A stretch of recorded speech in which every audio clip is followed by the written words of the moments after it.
What's up, everybody? Welcome to the Pick Six Podcast, CBS Sports Daily NFL Podcast. I'm Brinson. I'm your host. It's Monday, December 6th, and we have a killer Monday Night Football game. Maybe it won't be a bunch of points, but it has high stakes when the Patriots head to Buffalo, a border town, as everyone knows. I'm just kidding. Also, Buffalo, if you didn't know, 7 hours away from Boston, Massachusetts, where Tyler Sullivan lives. Sully, what's up, buddy? What's going on, Will? I was gonna start with giving you like a Southern accent or a try, do my own Brian Kelly, but I'm not sure if that was really family.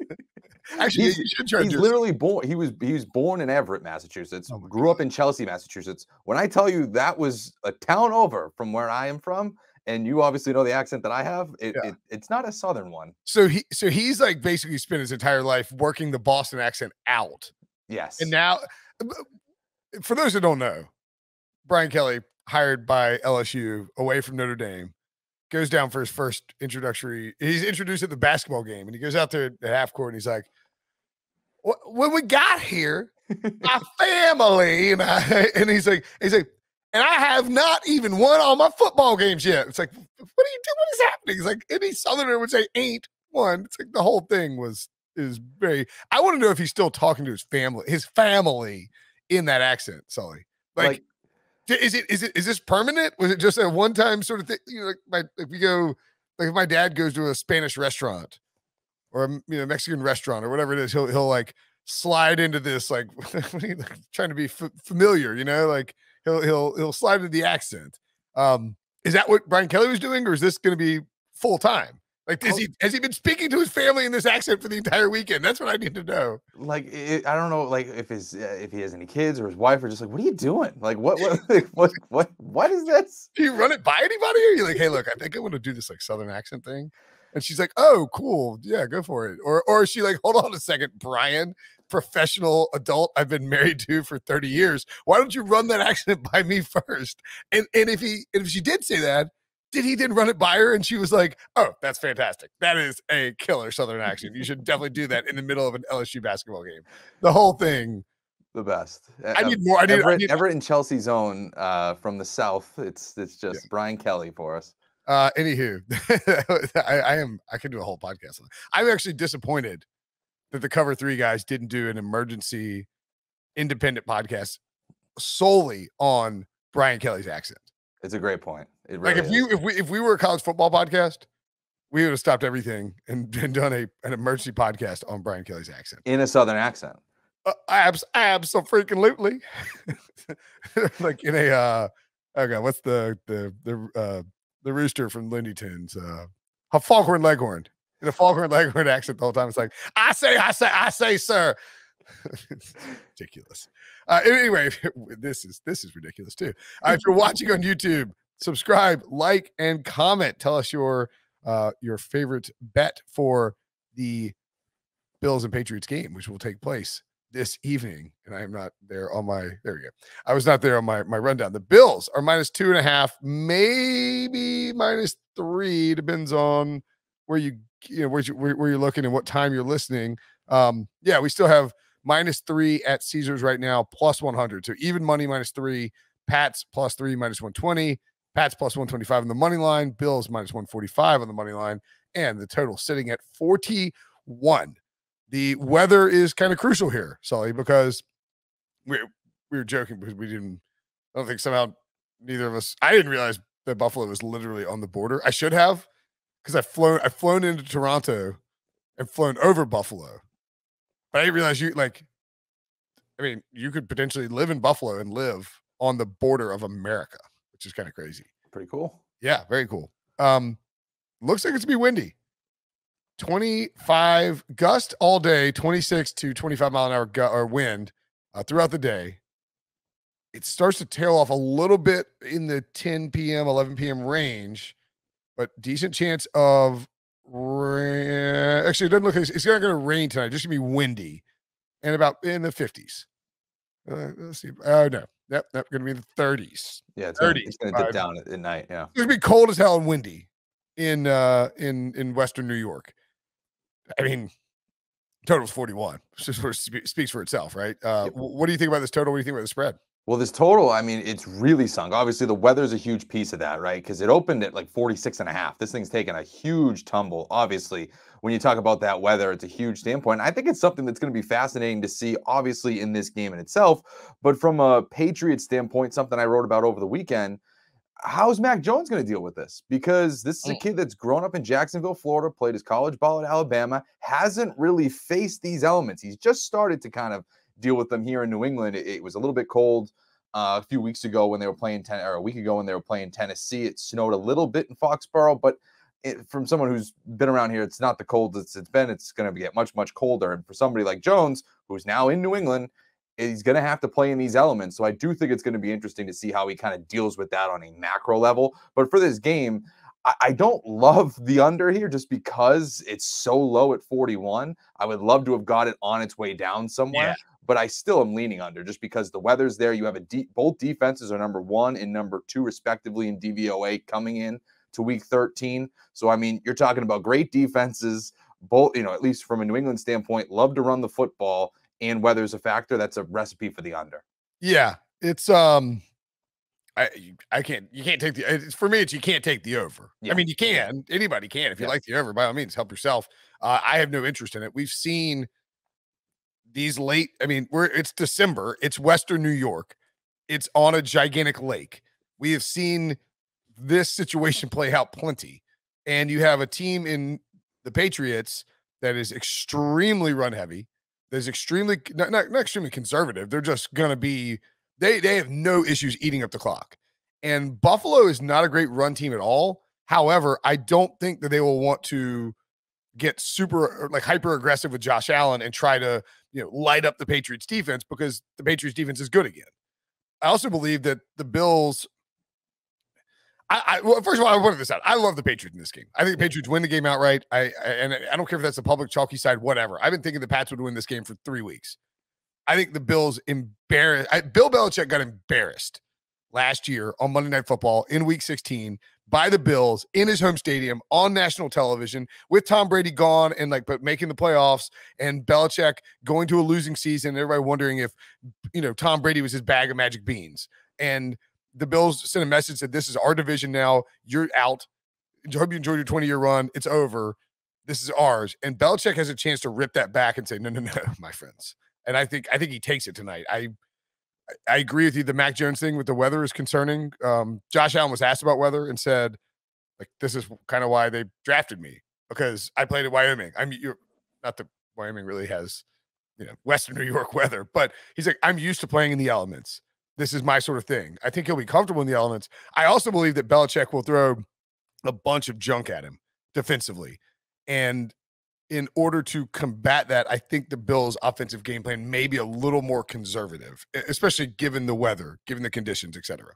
Yeah, no, I think it's a good point. And when I say I'm concerned about Mac Jones, it's just because we haven't seen it from him. It's just lack of experience. I mean, because quarterbacks have been able to do this. I mean, Aaron Rodgers is from California, played at Cal, and he's playing in Green Bay, and he's an MVP. And Mac looked good in nasty weather in New England against the Buccaneers earlier this year. But I mean, this is a different beast. Right, and it's just something that we haven't seen from him yet. So it's something to take note of. I like the Patriots in this game too.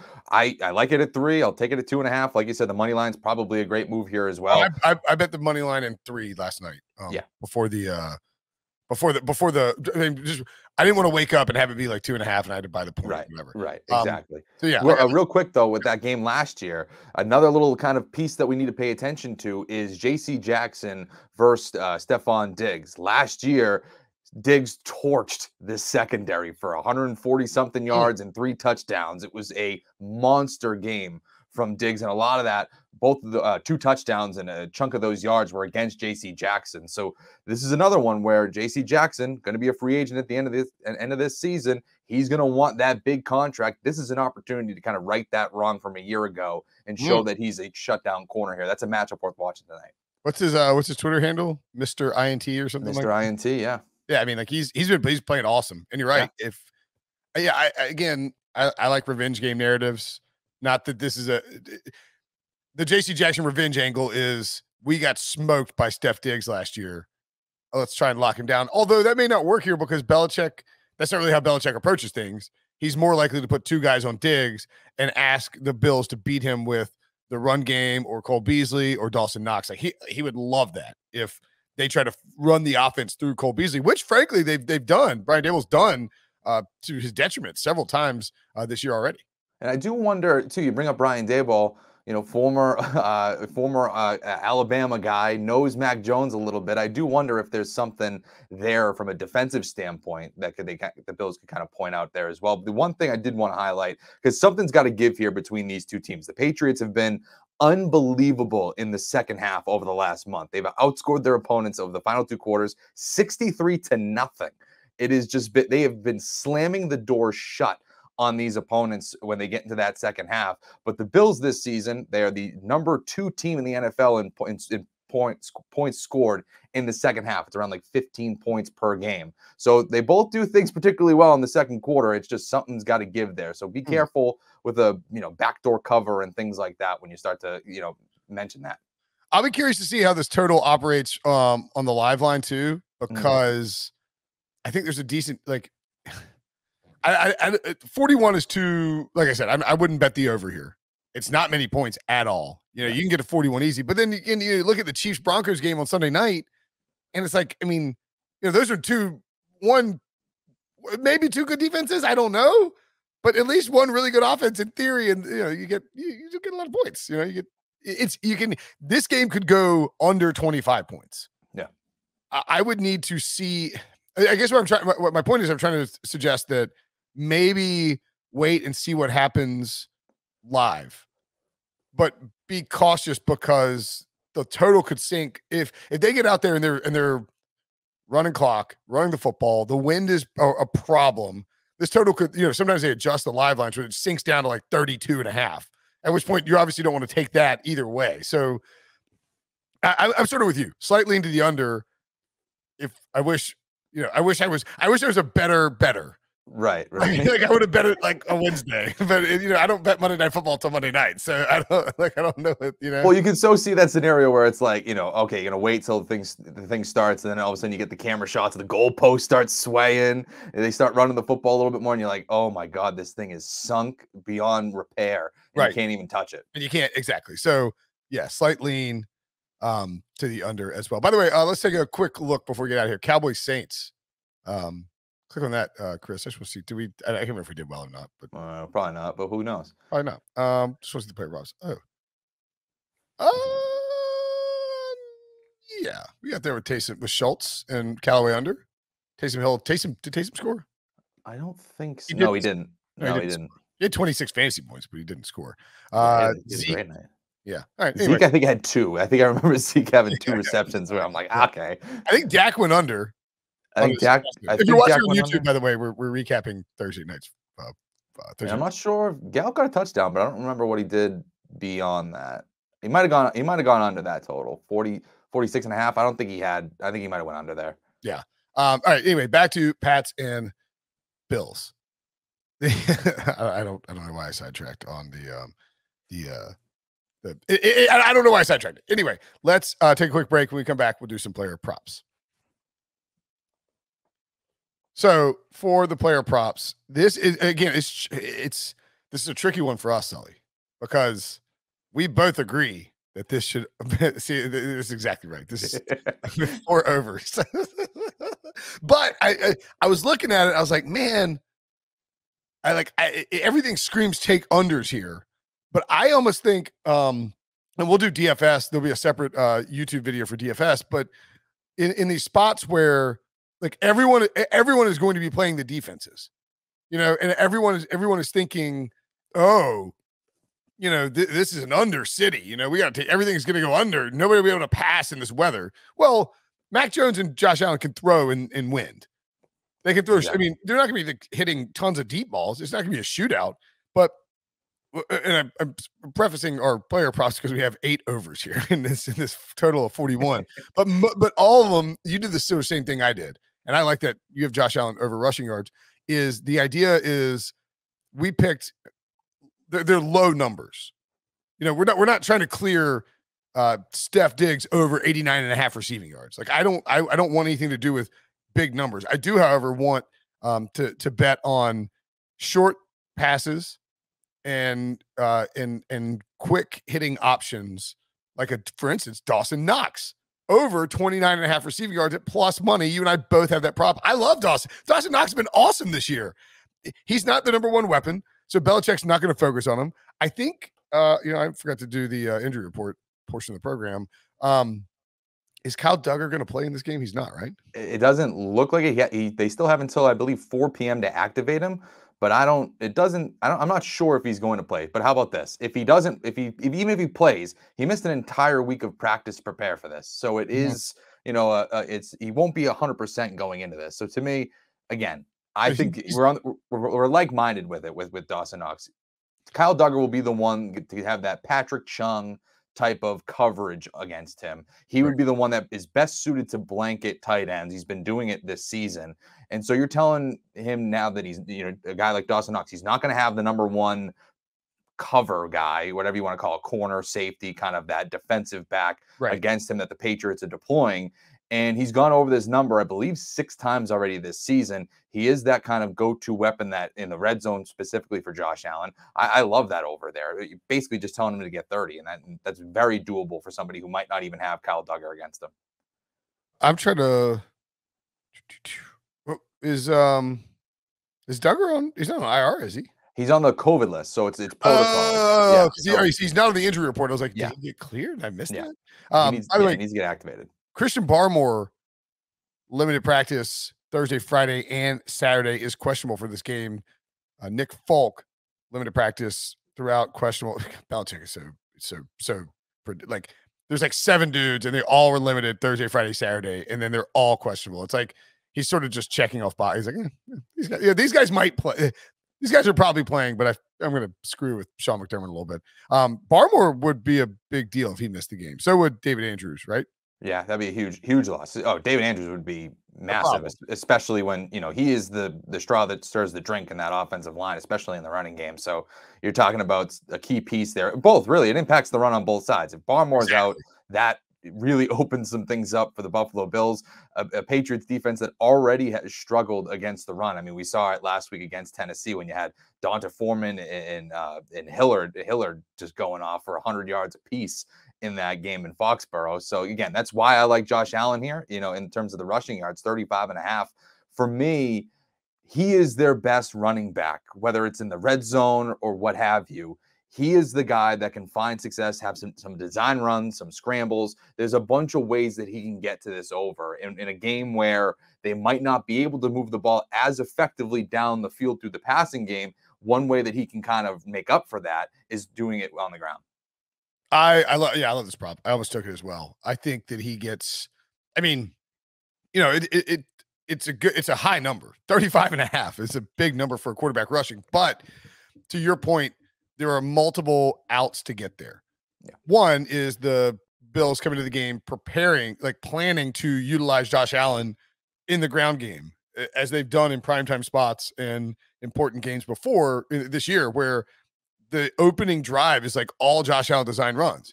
And if you're concerned, if I was Brian Dable and I was concerned about Bill Belichick's defense and about the weather, I'm building in design runs for Josh Allen out of the gate. And I want him using his legs to sort of get comfortable. Like Allen's just, you hear this like cliche all the time, but Allen's one of those guys where he, like, when he starts running, it gets him comfortable. And then that's pretty normal, right? Like it sort of gets him in the flow of the game. He kind of likes to take, likes that first hit that he takes when he's running the football.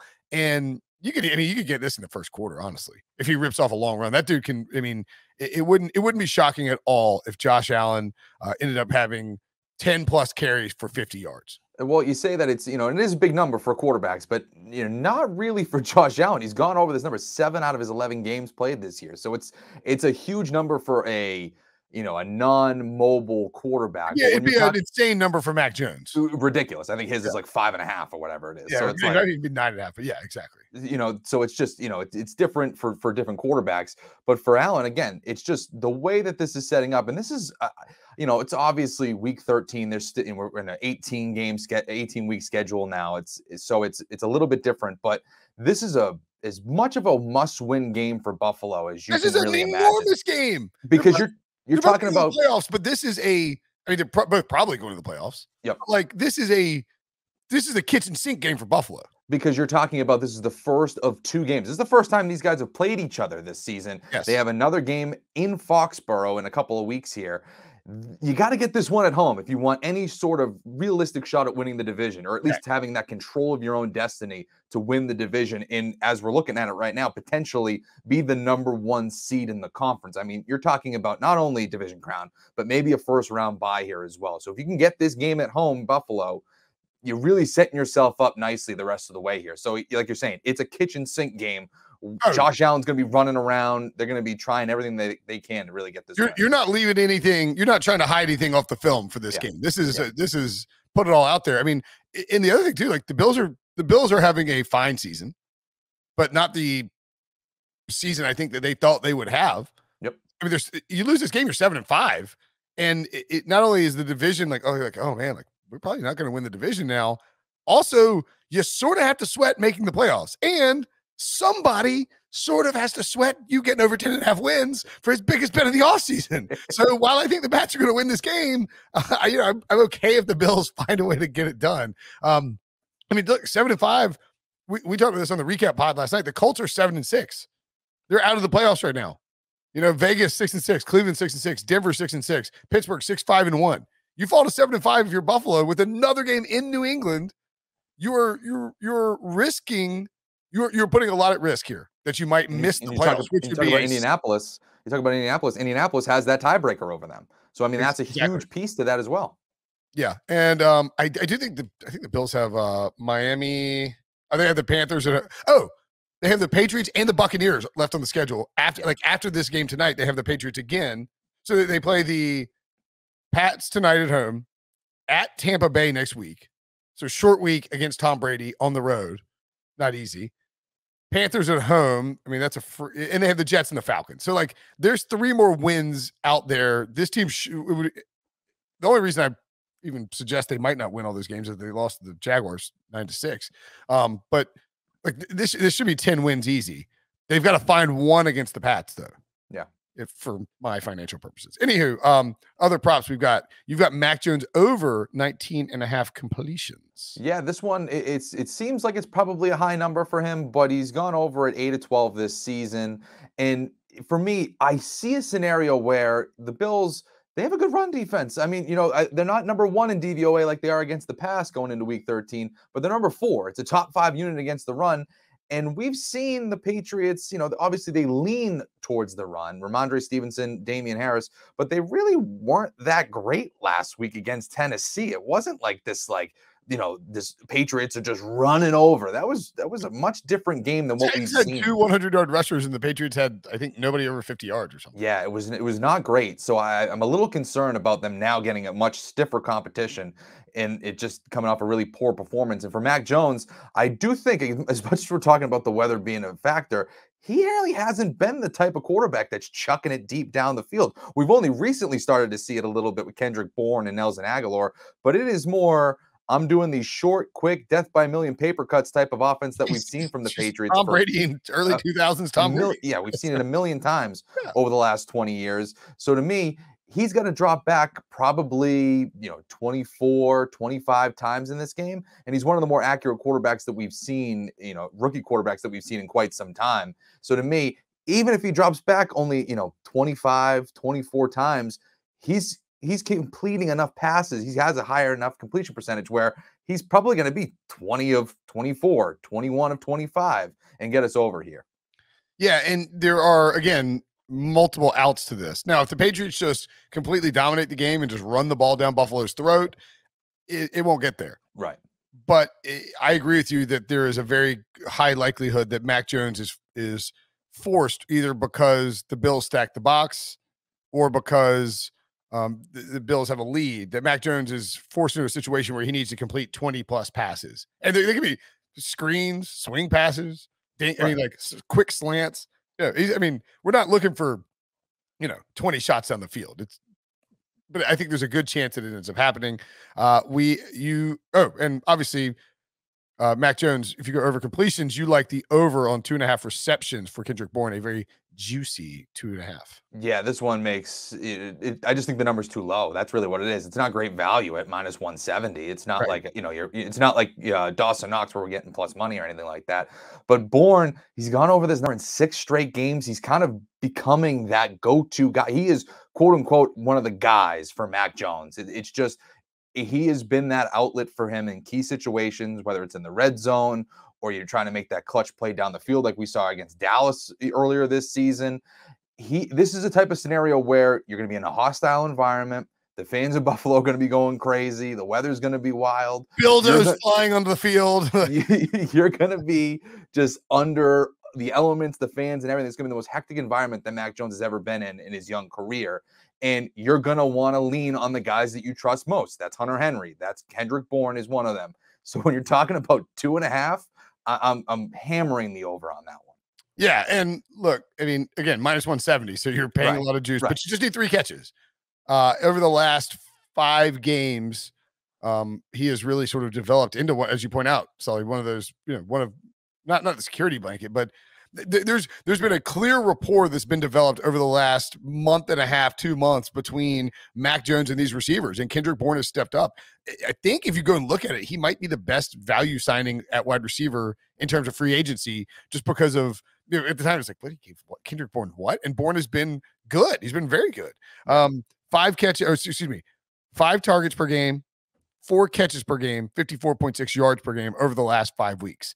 Like that, not mind-bending numbers, 3 touchdowns in that span too. Not mind-bending numbers or anything like that, but he's catching 80% of the passes thrown his way. So if he even gets 4 targets, you're probably going over this number. That's all you need. And I have noticed they've used him a little bit differently over the last. Yeah. They've kind of figured him out. It's exactly. It's very similar to what the Patriots do and what any team does when they try. They get, okay, we signed him to maybe be this deep threat along with Nelson Aguilar to stretch the field. But now that you're starting to see him a little bit over the middle of the field and getting the yards after the catch, it's not so much just being a burner. It's let's get him open in space and let him do the work after the catch. So it's been a little bit of an evolution with him. Yeah, absolutely. The other, I got 2 other receivers too. And again, I have 3 other receiving props, actually. Excuse me. Diggs over receptions 4.5, also a juicy number. Oh boy. I don't know if I love, I don't know. I don't know why I did that. I think he gets over this number kind of easily, right? He's over since week 6 against Tennessee, and obviously they buy in week 7. He has 54 targets, 39 catches in those 6 games. That is 9 targets, 6.5 catches per game. Now, if for any reason there's this 4D chess situation where Belichick wants to take out Diggs, which is highly likely, and Brian Daboll is like, oh, Belichick's definitely going to try and take out Diggs. Hey, Steph, you're going to do a bunch of like, you're going to be a decoy, and you're going to run this and this and this, and they're going to double you, and we're going to go over here to these guys. Then maybe he didn't get over. I just think if the Bills want to move Stefan Diggs is going to get 5 catches. Is what my theory is going to be, even if he is double teamed or just completely blanketed, bracketed, whatever. He's going to get to 5, I think. Well, I mentioned it earlier. I mean, last year, Monday Night Football, he torched the secondary, and it didn't matter if it was J.C. Jackson covering him or anybody else in that secondary because they mixed and matched a little bit. He was succeeding no matter who was on him, and so it could. And if they throw J.C. Jackson on him, if they just say, "Hey, listen, you want to be the number 1 guy? Here you go. Stop their number 1 guy." Well, you never know. Diggs just might have his number. This could just be one of those things where he just owns him. He's just one of the 5 or 10 best receivers in football. Yeah. I mean, that's just it. And then the other 2 overs I have, Nelson Aguilar over 21.5 receiving yards, and Jacoby Myers over 41.5 receiving yards. I don't think that this will be a shootout by any stretch of the imagination. I think it'll be a low scoring game, but you can easily get over 21.5 receiving yards. I think Aguilar's number should be closer to 30 or 28 maybe. And then Jacoby Myers should be 4 or 5 yards higher, and I'm sure it's plus money. So he's a volume guy. He is somebody that's going to see a ton of looks over the middle of the field. He's again one of those guys. And Aguilar, you can make a case that he gets that on 1 reception. I mean, he could literally haul in 1 and you're over. And the other thing too is it wouldn't be crazy if the Pats came out and said, all right, You think we're going to run the ball a bunch? We're going to let Mac like come out and let Mac throw 7 or 8 times on the first drive. Because if the Bills are stacking the box, thinking the Patriots will be running the football in nasty weather, like Mac can complete these quickies to Aguilar, Myers, and Bourne, no problem. Like we again, elements, crowd, all of that, certainly concerning for a rookie quarterback. But this is a guy who's played on the biggest stage possible in college and has played on big stages already in the pros. And it wouldn't shock me if the Patriots' plan was to say, all right, they think we're going to come in here and just pound the football on the ground. We're going to do quick hitting play action stuff and like quick hitters, play action, mix it up with these, the script on the first drive. And if you do that, go down and get a touchdown, and they'll probably defer, but let's say you get a stop and then you go do that if you're the Patriots, that crowd is silent and they're petrified. Yeah. And you make Mac Jones comfortable and then you can run downhill. And so that wouldn't surprise me if they came out not slinging, but like dinking and dunking early. Well, I mean, this is another kind of one of those big picture questions for the Patriots. I mean, they're the number 1 seed in the AFC currently going into this.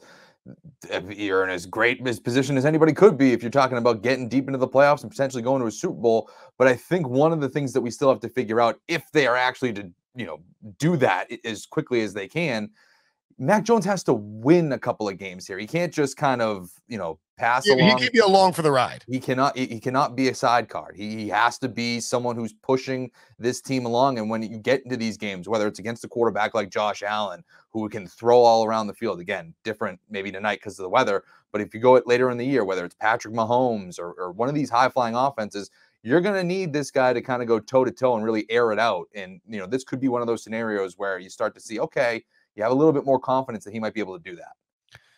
I am curious.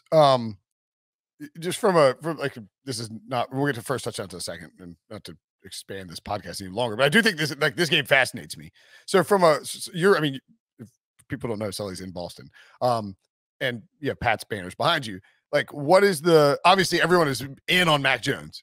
Current huge favorite, like minus 300 or something for offensive rookie of the year. Everyone agrees he is everything we expected him to be, like this high floor guy who is efficient, doesn't make a ton of mistakes, has this, mental processing ability, and fits very well with the Belichick in the Patriots way and all that. On that sidecar thing though, do we feel like where do you stand? Like, has Mac won any games? I mean, or has it sort of been, he's just a part of the machine that's won some games? I think we can say he hasn't lost games. I mean, okay. I don't think there's really any game that I can point to say that was really on Mac Jones. I know that there was the game against New Orleans earlier in the year where he threw a few interceptions. One of them was a pick six, but a lot of that was, I think the pick six was, I think it was either Hunter Henry or Jonnu Smith. I forget which one it was, but and by the way, out of the hands of the Patriots at that point in time, like when they lost to the Saints at home in a blowout fashion after the Saints had just lost to the Panthers in blowout. And I'll be honest with you, I don't really think he had a great game against Tennessee last week either. Yeah. Like, he threw for 300 yards. You look at the stats, you're like, okay, that was a good performance by Mac Jones. I think they were 2-5 in the red zone. He missed Hunter Henry on an easy walk-in touchdown. There were some things there where you say, okay, he's a rookie, he's learning. Again, it's nitpicking at this point because he's been so steady for this team. But I don't know if we're gotten to the point, like I said, where he's just straight up won the game for them. He's had moments where he's been able to bounce back off of miscues, whether it was, that game early in the year, he throws that pick six against Dallas, comes immediately next up and throws that, 75-yard touchdown to Kendrick Bourne. We've seen him be resilient, but I don't know if we've seen him completely take over a game and win it. He just hasn't lost games for the Patriots yet. So I'm curious to see if we can elevate to that point. Okay, so here's averages over 9 games. 17.8 completions, 27.1 attempts. That is a completion percentage of 66%. 197 yards. What is it, yards per attempt? 7.3 yards per attempt, 11 touchdowns. That seem about right? Yeah. That's actually Tom Brady from 2001. I'm just kidding. So, it is. That's Brady. Wow. It's Brady over the final 9 games of 2001. I was just looking at it. Like, they're doing what, and I wasn't trying to, pull one over on you. It's just. No. It's a good point. It's the same thing. They are doing what they did in 2001. Now, who the hell knows what Mac Jones will become, but it worked in 2001 because Brady was efficient. He didn't make mistakes. He was clutch. And I guess that's the one thing that Mac maybe hasn't done. because Brady would win game. He would in 2001. He wouldn't have these monster stats, but he would just he would make that throw. He would make that make that throw on third down, or make that throw in the red zone, and to win, propel them forward. And so you're right. Like I mean, talk about this is a big game for Josh Allen. It's a big game for Mac Jones. Yeah. And I mean, listen, we're talking about a guy that was, like we've said, we haven't seen it in the NFL yet, but he's won national titles at Alabama. He's played in the SEC. He's played well in the SEC. So, like, he's got that enormous numbers at Alabama. Yeah. I mean, like, he's got that pedigree for sure. It's just, let's see what it takes to get to that next level here. Okay. We'll do first touchdowns very quickly. This is an easy first touchdown situation for me. I bet him already. It's bad weather. It's two offenses that are largely now look, Steph Diggs could easily score the first touchdown. That wouldn't be shocking. I had 6 guys, which is probably too many. You had 3.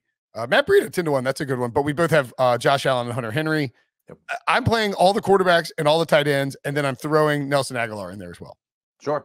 That makes sense. Aguilar again is one of those. I think he had the first touchdown on the Thursday game. Yeah. That's basically that Falcons game is what is like. Is in your brain. Nelson Aguilar. Yeah. It's so it makes sense. I love Hunter Henry 17-1. It's just I think that's great value for somebody who is a legitimate red zone threat. Hasn't been that guy. They should have had a touchdown last week, like I just mentioned against Tennessee. They just missed. It was a walk-in touchdown for Hunter Henry. So to me, that's a great one that I like. Josh Allen makes total sense at 10-1. I think that's Josh Allen at 10-1 or better is if you ever see Josh Allen in double digits for first touchdown score in a Bills game, that is a must bet.